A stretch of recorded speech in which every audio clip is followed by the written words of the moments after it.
मैं आपको स्वागत करता हूं आपके अपने इस यूट्यूब चैनल पे। मैं आदित्य जायसवाल और आपके लिए कुछ लाया हूं खास एरोडायनेमिक्स का कुछ टॉपिक। जो बेसिक टॉपिक है वो है एयरोफॉयल। कुछ बच्चे कुछ मन में डाउट रहते हैं एयरोफॉयल में, कुछ ज़्यादा नहीं, कुछ डाउट रहते हैं, वो आज मैं सारा क्लियर करने वाला हूँ इस यूट्यूब पे चैनल पे। आज ध्यान से देखिएगा और समझ में आए तो लाइक बटन कीजिएगा। तो चलिए शुरुआत करते हैं एरोफॉइल्स के ऊपर।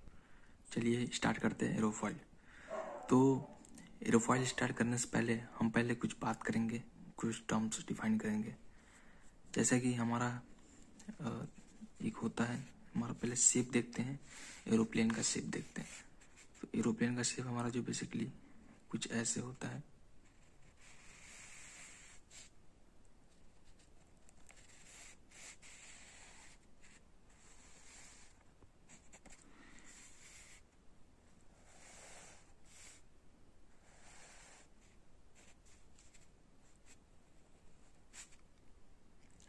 अगर फिगर थोड़ा सही बनाता नहीं हूँ, थोड़ा एडजस्ट करिएगा।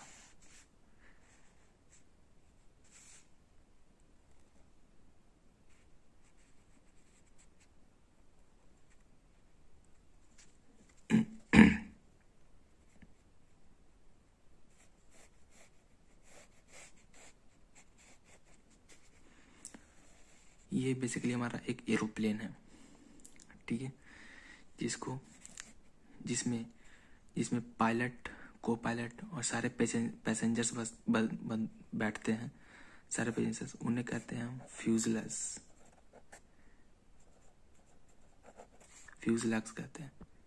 जिसमें हमारे सारे फ्यूजलैग्स उसे कहते हैं जो हमारे पायलट और बाकी पैसेंजर्स बैठते हैं, उसे फ्यूजलैग कहते हैं। ये जो हमारा होता है इसे विंग कहते हैं, और ये जो हमारा होता है इसको कहते हैं हॉरिजॉन्टल स्टेबलाइजर्स। इन सारे के बारे में बात करेंगे। और ये जो हमारा है यू पर्सन, इसे कहते हैं हमारा वर्टिकल स्टेबलाइजर, ठीक है। इसे वर्टिकल स्टेबलाइज करते हैं। और ये जो हमारा विंग है, ये विंग है, देख ही चुके हैं आप लोग। यही भी हमारा हॉरिजॉन्टल स्टेबलाइजर है।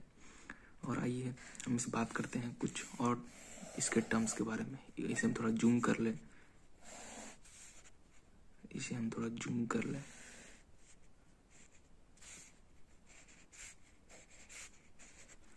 ये हमारा एक विंग है, एक विंग का पार्ट है हमारा, जिसे हम कहते हैं, इसे कहते हैं, इस पॉइंट को इसे कहते हैं लीडिंग एज, और इसे कहते हैं ट्रेलिंग एज।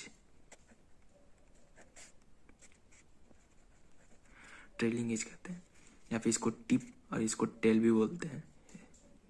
बट बेसिकली हमारा एरोडायनेमिक टर्म है लीडिंग एंड ट्रेलिंग एज, सो हम इसे यूज करते हैं। अगर इसे टेल और टिप कहें तो भी हमारा गलत नहीं है, ठीक है।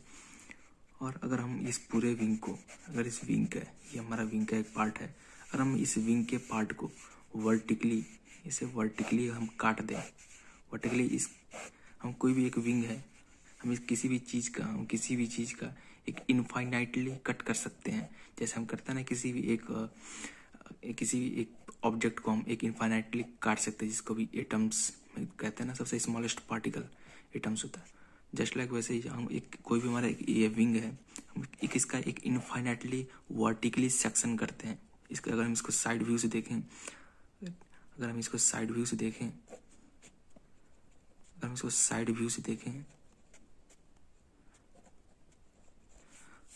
देखेंगे तो एक इनफाइनाइटली क्रॉस सेक्शन करने के बाद, हम किसी इनफाइनाइटली क्रॉस सेक्शन में से कोई सा एक पार्ट, हमने मान लीजिए ये पार्ट उठा लिया, इनफाइनाइटली क्रॉस सेक्शन किया हमने, इसने एक पार्ट उठा लिया। जो एक पार्ट उठा के हमने साइड से देखा तो वो कुछ ऐसे दिखता है, ठीक है।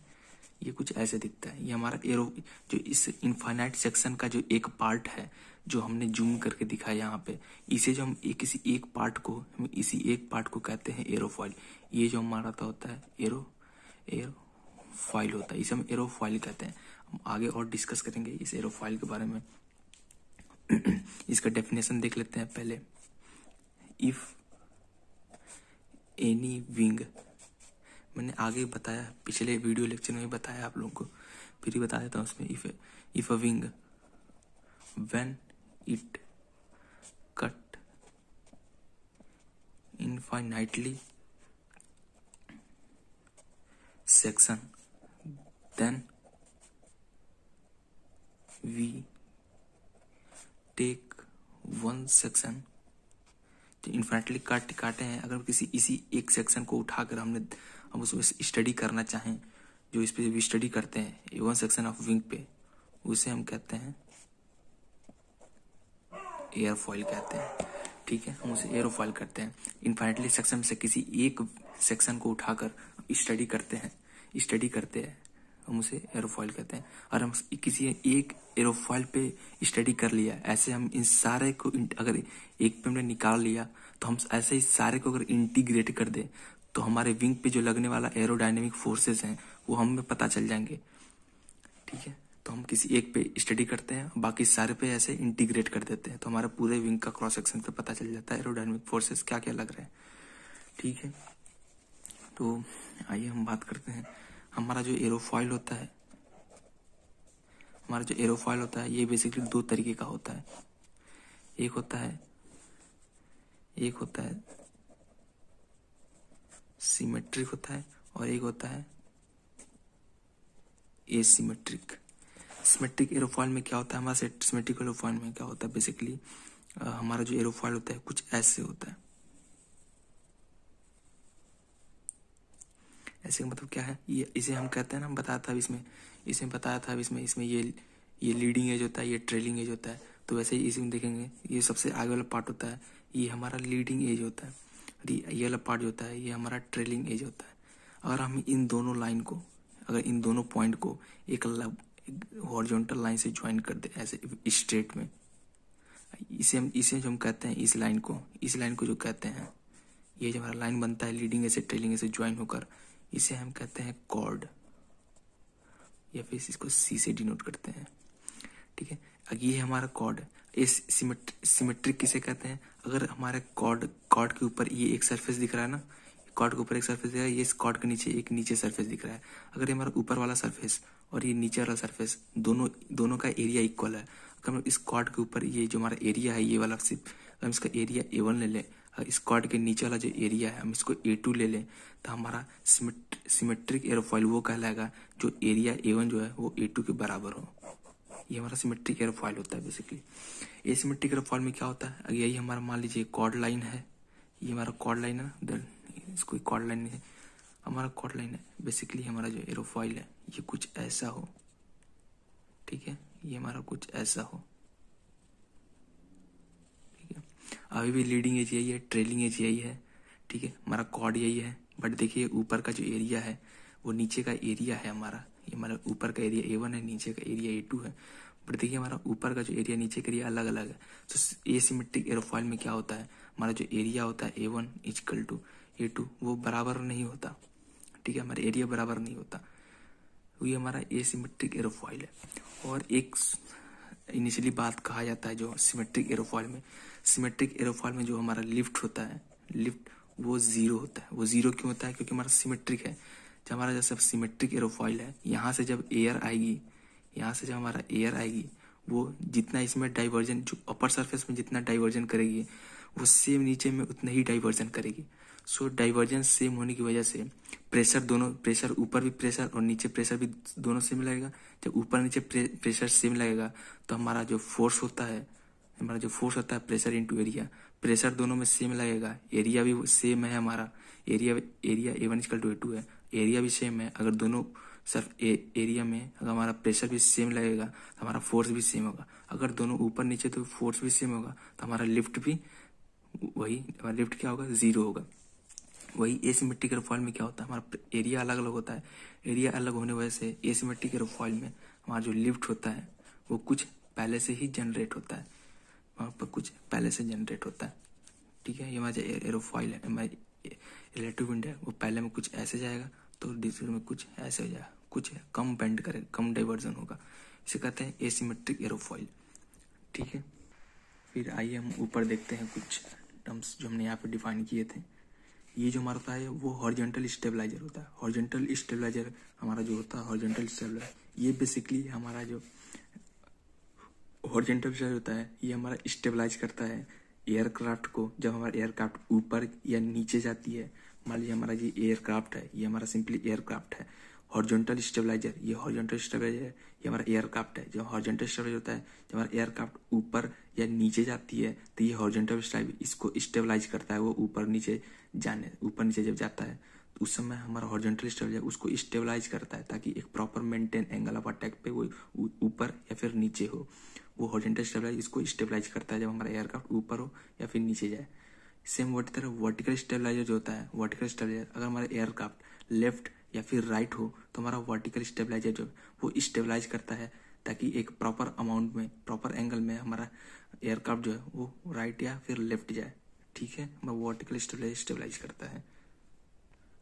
आइए दोस्तों हम आज फिर कुछ और बात करते हैं एसिमेट्रिक एरोफॉइल के ऊपर। हमारा ये जो एसिमेट्रिक एरोफॉइल है जो हमने बताया था, बेसिकली हमारा एसिमेट्रिक एरोफॉइल ये होता है एसिमेट्रिक एरोफॉइल। मान लीजिए हमारा ये रिलेटिव विंड है, ये हमारा लीडिंग एज है, ये हमारा ट्रेलिंग एज है। इन दोनों को ज्वाइन करने के लिए ये एक कॉर्ड लाइन। मान लीजिए रिलेटिव विंड है, कुछ वी वेलोसिटी से आई। ये जो मान लेते हैं, वैसे तो हम रिलेटिव विंड को देख नहीं सकते, बट हम एक क्वेश्चन करने के या फिर समझने के तौर पे हमने मान लिया कि हमारा रिलेटिव विंड है। एक ये जो रिलेटिव विंड है ये इससे आगे टकराएगी, यहाँ पे टकराने की वजह से जो इसकी वेलोसिटी है वो इसकी वेलोसिटी जीरो हो जाती है। तो इस पॉइंट पे वेलोसिटी जीरो हो जाती है, हम उसे कहते हैं स्टैग्नेशन पॉइंट। स्टैग्नेशन पॉइंट वो पॉइंट होता है जहाँ पे हमारी वेलोसिटी लीडिंग से टकराने के बाद वो जीरो हो सकती है, स्टैग्नेट हो गई, वेलोसिटी स्टैग्नेट हो गई, जीरो हो गई।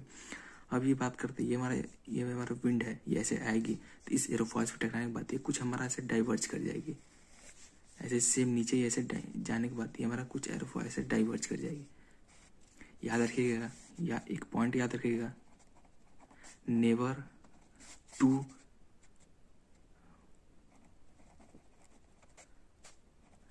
रिलेटिव विंग्स आर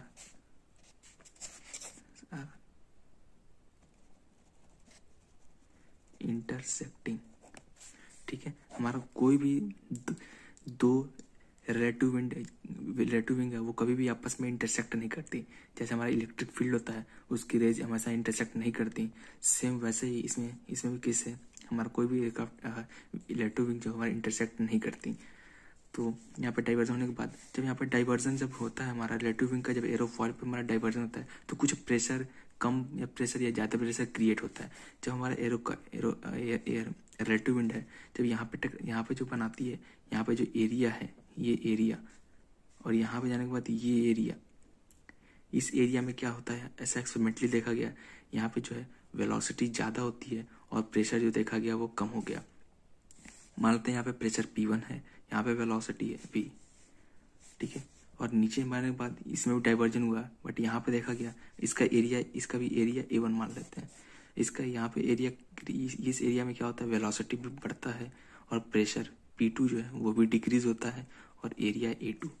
ठीक है, और यहाँ पे जैसे हम यहाँ से आगे जाते हैं, जैसे आगे जाते हैं तो हमारा क्या होता है वेलोसिटी डिक्रीज करना रहता है। क्यों डिक्रीज करना है? क्योंकि ये हमारा एरोफॉइल है, इसके भी कुछ सरफेस पे फ्रिक्शन होंगे, वो फ्रिक्शन की वजह से हमारा वेलोसिटी डिक्रीज करने लगता है। फिर हमारा धीरे धीरे जो वेलोसिटी डिक्रीज करती है तो हमारे इधर आने के बाद हमारा प्रेशर जो है, हमारा प्रेशर P1 जो है वो बढ़ने लगता है, वेलोसिटी डिक्रीज करने लगती है। ठीक है, सेम नीचे कैसी ऐसे ही होती है, जैसे यहाँ पे ऐसे आगे जाते हैं तो हमारा प्रेशर जो होता है P2 वो बढ़ने लगता है और हमारा वेलोसिटी V2 वो डिक्रीज करने लगता है, हमारा वेलोसिटी भी डिक्रीज करने लगती है। तो क्या होता है बेसिकली हमारा, अगर हम ऊपर, और ये एक बात ऐसा एक्सपेरिमेंटली में देखा गया, जो हमारा P1 हमारा ऊपर वाले में जो हमारा P1 डिक्रीज हुआ और P2 वाले में जो हमारा डिक्रीज हुआ, प्रेशर तो दोनों में डिक्रीज हुए, बट ऐसा देखा गया जो हमारा P1 जो है, जो P1 और P2 का डिक्रीज होने का, जो हमारा P1 और P2 का प्रेशर का डिक्रीज होने का रेट था वो P1 का ज़्यादा था एज कंपेरेटिवली P2 का। ये ऐसा मैं एक्सपेरिमेंटली दिखा। ठीक है, कहने का मतलब ये, ध्यान से सुनिएगा, जो P1 का जो दोनों में तो प्रेशर डिक्रीज हुआ, P1 में भी डिक्रीज हुआ, P2 भी डिक्रीज हुआ, बट जो हमारा P1 का जो डिक्रीमेंट था और P2 का जो प्रेशर का डिक्रीमेंट था, वो P1 का प्रेशर डिक्रीमेंट ज़्यादा हुआ एज कम्पेयर टू P2 के डिक्रीमेंट का प्रेशर। ठीक है, और इसके आगे जाते हैं हमारा प्रेशर बढ़ने लगता है। तो सो बेसिकली होगा क्या, अगर हम फोर्स निकाले, ऊपर वाले में फोर्स निकाले F1, हमारा क्या होता है pressure P1 into area A1। F2 निकाले, F2 में pressure P2 into area A2। ठीक है, अगर हम डिवाइड करें, हम देखें हमारा क्या है, अगर हम डिवाइड करें बेसिकली तो क्या हो गया, F1 upon F2 is equal to P1A1 upon P2A2। अगर हम देखें फोर्स, अगर F1 की बात करें, प्रेशर हमारा क्या हुआ, हम अगर हम कंपेयर करें, P1 और P2 को, अगर हम P1 P2 कंपेयर करें, इसके एयरफॉल को नहीं, अगर हम P1 और P2 को कंपेयर करें, क्या करेंगे, P1 जो हमारा ज़्यादा प्रेशर डिक्रीज हुआ, ज़्यादा प्रेशर हुआ, ठीक है, डिक्रीमेंट का प्रेशर ज़्यादा हुआ एज कम्पेयर टू P2 का। अगर हमारा प्रेशर का डिक्रीमेंट ज़्यादा हुआ, तो इसमें जो डिक्रीमेंट ज़्यादा हुआ वो फोर्स ऊपर ज़्यादा लगा, और नीचे में जब प्रेशर कम डिक्रीमेंट हुआ एज कम्पेयर टू P2 में कम प्रेशर डिक्रीज हुआ तो फोर्स कम लगा। जब हमारा नीचे में F2 कम लगेगा, अगर F1 ऊपर ज़्यादा है तो F1 हमारा ज़्यादा है F2 से, तो सो हमारा क्या होगा, लिफ्ट होगा, जो हमारा लिफ्ट हो जाएगा वो अपवर्ड हो जाएगा। क्यों, क्योंकि हमारा F1 जो प्रेशर लगा, हमारा F1 जो फोर्स लगा इस प्रेशर की वजह से वो ऊपर ज़्यादा लगा, क्योंकि P1 हमारा ज़्यादा डिक्रीमेंट हुआ एज कम्पेयर टू P2। सो हमारा F1 फोर्स ज़्यादा लगेगा और एज कम्पेयर टू नीचे वाला फोर्स, क्योंकि हमारा F1 ज़्यादा है F2 से। सो हमारा फोर्स जो होगा ऊपर जाएगा, नेट फोर्स होगा हमारा ऊपर की तरफ होगा, जिसकी वजह से हमारा लिफ्ट जो है फॉरवर्ड आगे जाती है, जिसकी वजह से हमारा जो एयरक्राफ्ट है वो ऊपर हो जाता है। जब हमारा एयरक्राफ्ट जब ऊपर होता है उसे कहते हैं नोज अप। जब हमारा एयरक्राफ्ट नीचे जाती है उसे कहते हैं हमारा नोज डाउन। ये जिसको हम नोज की तरह समझते हैं, नोज अप और नोज डाउन। सो गाइज, ये था आज एरोफॉइल्स के ऊपर, और आशा करता हूँ कि आप लोगों को ये समझ में आया होगा। इम्पोर्टेंट था, मैंने बता दिया, इसमें जो जितना भी एयरफॉइल के ऊपर था मैंने सारा बता दिया। ठीक है, मैं समझ आता हूँ। I hope you will understand this airfoil concept. Then आप लोगों को अगर वीडियो समझ में आया होगा तो लाइक कीजिएगा, कमेंट कीजिएगा एंड शेयर जरूर करिएगा, ताकि और जरूरत बच्चों को पहुंच सके, और एंड सब्सक्राइब जरूर कीजिएगा। देन टिल गाइज, फिर मिलेंगे अगले वीडियो के साथ, तब तक bye bye, have a good night.